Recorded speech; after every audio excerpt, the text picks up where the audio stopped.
Hello guys, welcome to my review and reaction to the gem that KFC just released, a recipe for seduction. Let me tell you, in 2020 I didn't think that this was going to be the thing that would have been released, but hey, 2020 has been it and it does what it wants. So as far as KFC goes, they've released a lot of things over the years just to promote chicken and I really didn't think this would have been one of them. They've done like the typical run-of-the-mill promotions where they do like collectibles, you know, buy one chicken get one chicken free. They've also done like some other things like release a video game, but let me tell you, in 2020 I didn't think that this is where we were gonna be, but KFC was like, you know what guys, it's already been a year, so let's release a telenovela style video. And also they released a gaming console, which I'm not going to speak to because while I do play video games, I don't really have a lot of experience reviewing consoles, so I can't even say if it's good or not. If you know if it's good or not, please like definitely post it in the comment section below. Alright guys, so before we actually get into review, I want to say this: I don't think that this mini movie, as they're calling it, is like any award-winning piece of film that will remain in our hearts for the rest of the time. You know, you're not just gonna look back and think, whoa, remember that KFC film, A Recipe for Seduction? I want to watch that again. So let's get started. I'll watch it.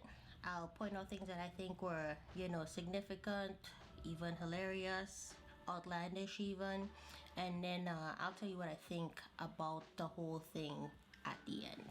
Alright guys, so it all starts with the title, and from here we should know where it's going. It's really what set the bar for me and what to expect. KFC and Lifetime, those should be the things that we know it's already gonna be like very outlandish. That's what I'm looking for.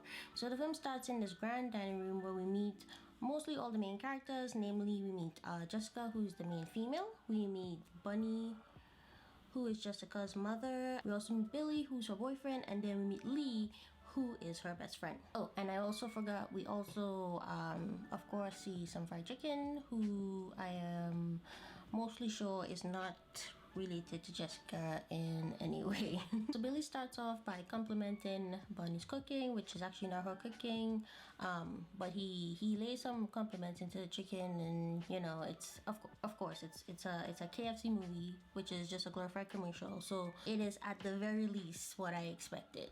So this is where the chaos really begins for me. You know, Billy is doing something so innocuous like complimenting chicken, and Jessica is over here rolling her eyes, shoots in looks at Lee because he complimented the chicken. That's like some foreshadowing right here, because literally in the next take Billy decides he is going to ask Jessica to marry him, which I'm like, if we're all sitting at this table and you were just complimenting chicken and she clearly gave the biggest eye roll, you know, to him complimenting chicken, in what world did he think, you know what, today's the day, I'm going to propose to this woman and she's most definitely going to say yes. So of course Jessica doesn't give him the answer he wants, because again, like, read the room, buddy. Her reply was, and I quote, "I'm speechless." And I think mostly everybody was, you know, and read the room, Billy. Like, come on, man, read the room. Alright, so we cut to the next day now, and Jessica, you know, innocently walks into the kitchen. She says good morning to Bunny, and she says, how dare you leave Billy in the lurch like that?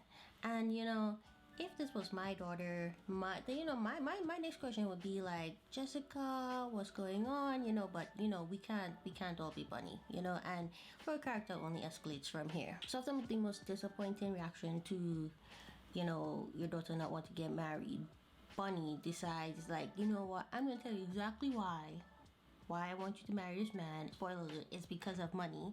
You know, Bunny is like, I need you to marry him because I need to keep my lifestyle afloat. And you know what, he got that money, right? He's Garibaldi, I think, or Garibaldi, I don't know, but it's a really, you know, rich sounding person. While Jessica and Bunny is having the most riveting discussion about why you need to marry for money, in walks Colonel Sanders or Harlan or Mario Lopez. Forgive me if I call him Mario because it's Mario Lopez, you know, it's rough. So next, Bunny introduces the Colonel Mario to Jessica, and she tells him like, hey, he's his famous chef, you know, and you know, I decided to poach him from this restaurant, and it all makes no sense because 2 seconds ago, Bunny was telling Jessica that she needs to marry Billy to keep their lifestyle afloat, and you know, they're just terrible financial decisions being made everywhere. So of course, this is the moment where Jessica and Mario make eye contact. You know, they're like, boom boom, wow, do I love you? I don't know, it's only been a second, but do I actually love you? Jessica decides that she wants to know more about the Colonel, and she decides to go find him to give him a tour of the estate. I think, was it an estate she called? I don't know, but she finds him, and she finds him accepting a delivery, to which Mario says, you know what, F it, I want to talk to you because I too want to know more about you. So on this walk, Jessica tells Billy about like why her mom's upset, you know, the proposal, why she doesn't want to marry him, and how her mom doesn't see how Billy really isn't the person that she thinks she is. But doesn't she know? Really, doesn't she know? So in response to Jessica telling Mario about, you know, Billy and how he's egotistical and he's just not the person that she wants to be with, Mario then decides to tell her like, hey, I have a secret recipe. I've only met you 2 seconds ago, but I am going to tell you all about this recipe, and I hope you tell nobody else. So now things are going way too smooth. It seemed like the perfect moment for Billy to show up and complain about how Jessica didn't accept his proposal and how embarrassed he was. And then you know, guess what happens? He shows up. So everything that's happening now is totally in line with Billy's character. It's just he is the character is going to be the arrogant guy who thinks he deserves everything because he's rich. So all of this was not surprising, but who knew? Who knew in 2020 KFC will provide us with one of the most meme-worthy fights that we didn't know we needed. So during this whole fight, Billy calls the Colonel a crouton, which I didn't think could be used as an insult. But let me tell you, Billy, he pulls it off, and you know, I believed him when he called him a crouton and how insulting that was. The gem, the crowning moment of this whole fight is when the Colonel replies, "Don't call me crouton." If KFC does not capitalize upon this and makes merch, disappointed. Like, this was your moment. So the story really starts to escalate when Jessica decides after her walk that she's gonna call her best friend Lee and tell him how much she thinks she likes this guy that she's met that morning, and how he might be the catalyst for her ending her relationship with Billy. And of course, to spice it up, Jessica tells Lee about Harlan's secret recipe and how it's gonna change the world. And you know, it's already bad enough that Jessica is telling Lee about Harlan's secret recipe, which I mind you should be a secret. But of course, in true telenovela style, Bunny is lurking in the corridor and she overhears everything, and because she is the villain of this story, she's like, I'm about to go tell Billy. So after stealing Jessica's phone, Bunny arrives to the country club where Billy's waiting for Jessica, and she proceeds to tell him like, hey, I think you really need to lock down Jessica. She is definitely falling for Harlan. And then Harlan does the craziest, like most evil laugh because he can't believe that Jessica would want to end up with the chef. Lee then also walks in with his date because of course we need somebody to witness the insanity that's about to happen. And he also tells Billy about the secret recipe, and again he can't believe it because what could be so special about Harlan? So after referencing Harlan's secret, Bunny then brings up one of the most disturbing plot points in this whole film, that she and Billy had a long weekend in the vineyard, which I assume means sex. So at this point, I'm like, if you and Billy are boinking, why do you need your daughter to marry a man she doesn't love so that you could continue on as some secret love affair? Make it make sense. So because Billy really wants to keep sleeping with Bunny, he then goes looking for Harlan's secret recipe, and of course, naturally, he goes to the kitchen. But in my opinion, does he really think this recipe would just be simply in the kitchen, in Harlan's backpack, which is in a cabinet, actually labeled secret recipe? Like, that wouldn't happen, right? Right? I stand corrected. So almost immediately after Billy finds the secret recipe, which is labeled secret recipe, Harlan walks in, and for some reason, I don't know why it looks like Harlan doesn't notice that Billy found his recipe, but you know, whatever. So this all leads to Billy just, you know, trying to buy Harlan off. He offers him $500,000, which I'm like, I know Billy had the money, but I didn't know he had it like that, right? So remember how Lee was in the country club when Bunny was meeting with Billy? So he witnessed, you know, all the dirtiness that was going on. So Lee arrives at the house because he wants to talk to Jessica, because you know Jessica is his best friend and he really wants to look out for her, let her know like, hey, this is what I've seen. Also, why haven't you been answering your phone? So of course, Bunny answers the door. And she's like, well, Jessica is not here. She went out to buy a new phone because, you know, Bunny took it. Then Lee makes the most cardinal mistake in TV when it comes to sidekick, which is telling the villain everything you know and how you know it. And this, of course, leads to him being in some kind of mortal danger, whether it be actual physical danger or some kind of metaphorical danger. And what do you know? Bunny pulls out what I assume is a polo stick and hits him over the head. Question.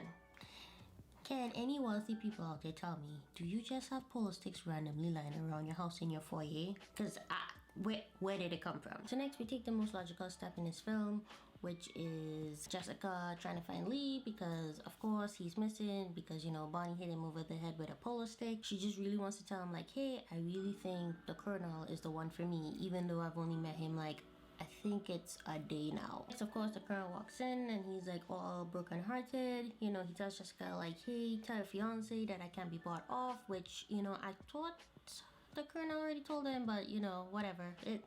It's a story, right? And he's also like, I can't believe that I told him about my secret recipe. Like, that should have stayed between us. And to Jessica's credit, you know, she didn't tell anybody except, you know, Lee.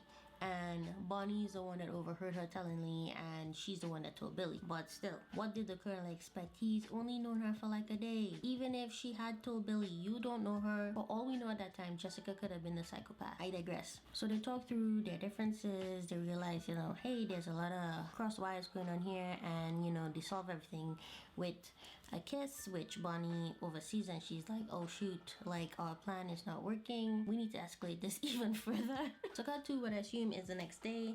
Jessica decides, you know what, I'm gonna tell my mom about how much I'm in love with Harlan. And of course the mom, who again is the secret villain of the story, Bonnie replies, whoa, you're in love with Harlan? Well, sorry dear, like that dude left in a hurry last night and I don't know where he went. To which Jessica storms off to the kitchen because, you know, where else would you find a chef to verify that Harlan has actually left. So after realizing that Harlan has actually left, Jessica decides to go take a pensive walk in the garden, and she hears this muffling and she's like, what the hell, that sounds coming from the shed. So, you know, she goes to the shed and there's blood, just blood on this door handle, and I'm just like, what? No, there's blood involved. What is going on, right? Jessica enters the shed, and of course she sees Harlan is tied up like he's a freaking spy or something, you know, like spotlight on his head and everything. It's hilarious, but you know, at this point is what I expect. The gross escalation is what I expect. So Billy steps out of the shadow and Jessica is like, what are you doing? And he's like, I'm getting rid of this low life. Like, I don't know if Billy thinks he has like this BDE that just says, you know what, I'm the ruler of the world and you just have to accept that. What? My dude, you have a man tied up in your shed over a girl who doesn't like you and a chicken recipe. So in this moment, there's a lot of things that happen, and I'm just gonna just rattle them off because, like, you know what? This was a true action sequence, and KFC should be proud of themselves. To make a long story short, Bunny enters the room. She exclaims, "Just kill him already!" To which Jessica is still like, wait, what? Next, Jessica sees Lee over in a corner, and he's like, shh, because, you know, he needs to meet his surprise appearance. Harlan then headbutts Billy like the super spy he is, because now, before I thought, you know, Collins, maybe he's just a chicken guy, but no, I'm just like, is there more things we don't know? So of course Billy recovers really quickly from this headbutt, and Jessica, oh boy, poor Jessica. Like in this moment I wondered, does Jessica really have feelings for the Colonel? Because she says Billy stopped 3 times with the vigor of, hey man, you know, if you kill him, I guess it doesn't matter, I've only met him like 10 minutes ago. Billy, stop! Billy, stop!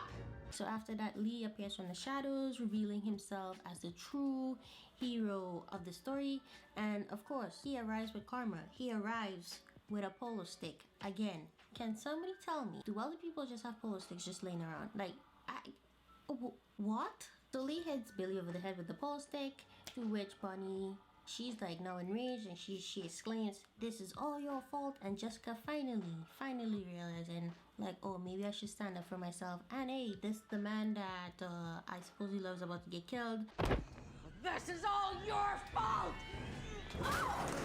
And that's the end. Just kidding. Jessica asks Harlan, hey, are you okay? She removes the duct tape from his mouth, and of course they kiss passionately because, again, in all this chaos, it's probably one of the only things that makes sense. So after all this chaos, this mess, we jump to 1 year later to where Jessica and Harlan are getting married. Anybody else think that 1 year was like such a long time for them to wait to get married? You know, considering that, you know, the last how many ever minutes, I think it's like 12 minutes? No, 14 minutes that maybe happened over a 3-day period. So I don't know, 1 year just like all of a sudden the pace of the movie just like slowed all the way down. Finally we get to the last scene in the movie, and we've actually find out what happens to Bunny. She's actually in a health and wellness center, which I can only suspect means it's a mental facility, but you know, in wealthy people's terms. So we find Bunny sitting on this bench, and all I'm thinking is, number 1, why is she in a health and wellness center? And number 2, where is Billy? But have no fear. We find out like 2 seconds later because the orderly walks up to Bunny. She's like, hey, you have a visitor. And like, who else could it be? It's Billy. They then say hello like true villains do, and then literally Billy ends the film, and like I don't know how, like where did it come from? He pulls out a drumstick and he says, all he says is, I found them, and aggressively takes a bite out of it. And that's it. That is the whole film. So, you know, that's the end of the film. With that ending, I personally think that KFC is thinking about doing this again in 2021 by releasing a sequel. That's what I assume. So in conclusion, I personally didn't hate the film. It was entertaining. It was weird, but I think that's what made it entertaining. It was so chaotic. Like your brain was just like, I don't know why I'm watching this, but I'm gonna continue watching this because you just needed to know where it was gonna go. I personally didn't think that the Colonel was gonna, end up in a storage shed under this menacing light, tied up, about to get killed by Billy and Bunny. But the writers did what they did. For only having 16 minutes they basically compressed a 2-hour long film into 16 minutes, so you can't really be mad at it. At the end of the day, KFC did they got what they wanted out of this film, or mini movie, and that basically was to create buzz around KFC. Personally, I don't know why KFC needed to create buzz. I don't know, maybe the chicken market's dying. Anyway, they definitely achieved what they set out to do, which was create buzz. And as they say, any publicity is good publicity, because guess what, we're all sitting here, we're talking about it, we're all watching it like, why in the world?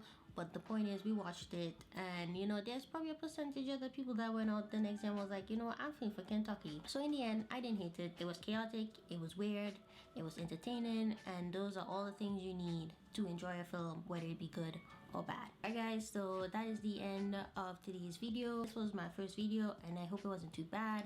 If you enjoyed it, please leave a thumbs up. If you'd like to see more from me, please hit subscribe and ring the notification bell so you will know when I post. Guys, if you made it all the way to the end of the video, type Chicken Man into the comment section below. I just think that'd be really funny. But anywho, thanks for watching, and I will see you guys in the next one. Bye.